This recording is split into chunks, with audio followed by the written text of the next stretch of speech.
Most people think American slavery started with white plantation owners and African captives, but the truth is more complicated, and it begins with one man. In 1621, a ship called the James docked in Jamestown, Virginia. On board, 23 African captives. One of them was a man we now call Anthony Johnson, originally from Angola. Like most early arrivals, he came to the colonies as an indentured servant, bound to work for a set number of years to earn his freedom. But in 1622, disaster would strike. The Powhatan chieftain launched a coordinated military offensive against the English settlers in the colony of Virginia, resulting in the Jamestown Massacre. The Powhatan uprising killed over 350 colonists. On the plantation where Anthony worked, 52 were killed. Only Anthony and 4 other men survived. By the 1640s, he had bought his freedom, changed his name, and started farming his own land.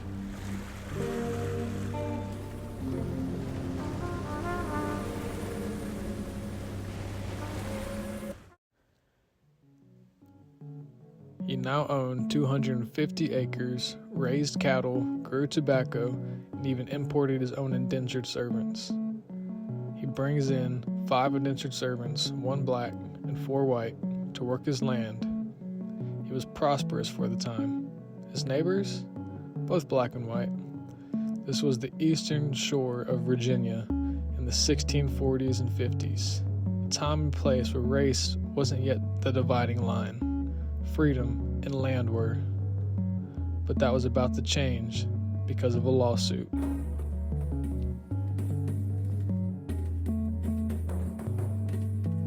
One of Johnson's servants is John Kaser, his only African servant. Kaser had been owned by Johnson's neighbor, Robert Parker, a white man, but Parker sold him to Johnson in 1653. Kaser worked for 7 years at this point, longer than most indentured servants. But 2 years after being sold to Johnson, early in 1655, Kaser says to Johnson, "My time is up, and I'm leaving." He goes back to Robert Parker and claims Johnson is holding him illegally. Parker agrees to take him in. This made Johnson furious. He sues Parker for stealing Kaser in the Northampton County Court. On the 8th of March, 1655, they would go to trial. Johnson testifies. Kaser was bound to me by contract. He has 7 more years to serve. Robert Parker comes back and says, "Kaser came to me and said he was kept past his time, so I took him in good faith." That's when Captain Samuel Goldsmith, a respected planter, also testifies against Johnson. Kaser told me he had an indenture of 7 or 8 years, and that Johnson had kept him too long.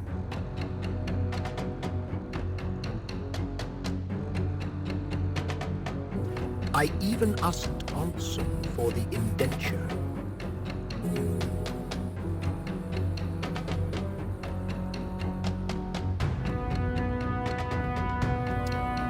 I never saw any. Goldsmith claims George Parker, Robert's brother, had also seen the indenture. And he goes on to add that even Johnson's own family, his son-in-law, wife, and 2 sons, had urged him to free Kaser. But Goldsmith's final spin set the stage.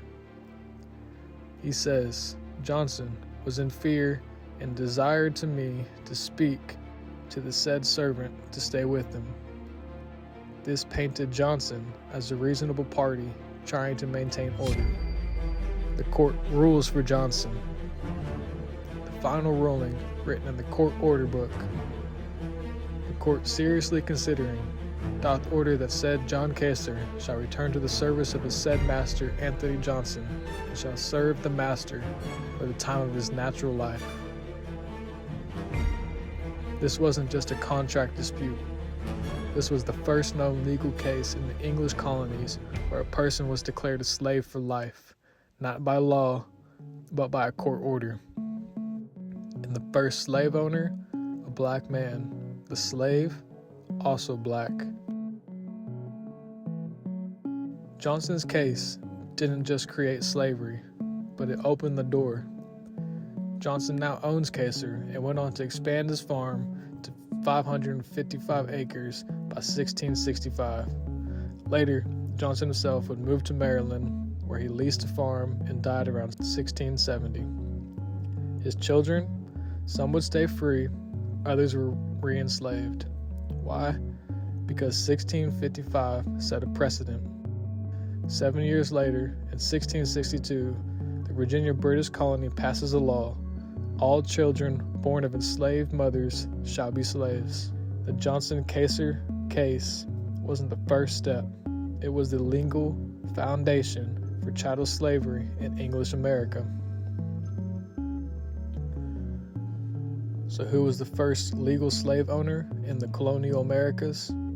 Anthony Johnson, a man who survived captivity, worked for his freedom, built a life, and in fighting for what he saw were his rights, helped set a precedent that would enslave millions. History isn't black and white, it's human. History doesn't give us heroes or villains, it gives us consequences. And sometimes the truth is more uncomfortable than the myth.